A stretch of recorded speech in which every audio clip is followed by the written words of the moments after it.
আর একটা জিনিস বুঝে আসতে আছেন, আপনি বিরিয়ানি দিলে সমস্যাটা কোথায়? বিরিয়ানি কি মানুষ দেয় না মসজিদে? আপনি শুধু বিরিয়ানির হিসাব করলে তো হবে না, দ্রব্যমূল্যটার দিকে তো চাইতে হবে। বিরিয়ানি রানতে কত লাগে? আমাকে বলতে দেন কাঁচামরিচের দাম, মশলাপাতির দাম, বাজারে যাই আপনি হিসাব করে দেখছেন বিরিয়ানি রানতে কত খরচ হয়।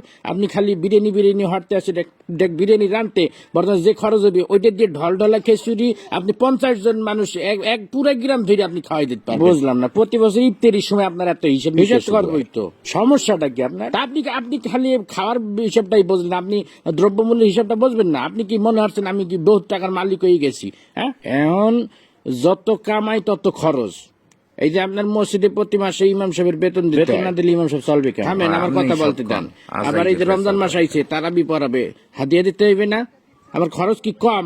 ফেতরা দিতে হইবে, জাকাত দিতে হইবে। শোনেন একটা কথা, রিজিকের মালিক আল্লাহ। আল্লাহ আপনার ধন সম্পত্তি দিছে, ধন সম্পত্তি দিয়ে আপনার পরীক্ষা লেতে আছে।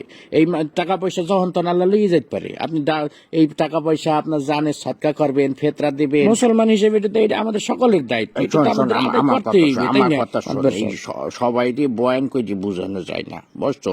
যে গেটি বেহার তুই কোরআন বুঝাইতে খাওয়াইলেও বুঝবে না। একটা কথা সবসময় মনে রাখবি, যে মানুষটা জায়গা রয়েছে তাকে কিন্তু ঘুমেতে উঠানো যায় না। এই যে আমি বিরিয়ানি দিতে পারবো না, আমি ডলডলা খিচুড়ি দিব, বিরিয়ানি দিলে আমার সমস্যা, এই যে এত সময় ধরে বুঝাইতে আসো, একটা কথা কি ওর কানে গেছে? ও শুরুতেই বসতে আছে যে আমি ডলডলা খিচুড়ি দিব, আমি বিরিয়ানি দিব। আপনি কতক্ষণ ধরে বুঝাবো আমি? এদিক টাকা শোন, আমি গত বছর আমি পুরা গ্রাম বইটা আমি বিরিয়ানি খাওয়াইছি না, পুরা গ্রাম কোনো ঝামেলা হয়েছে। আমি শুধু আমাদের মসজিদ না, আমি ভাগ করে দিছি।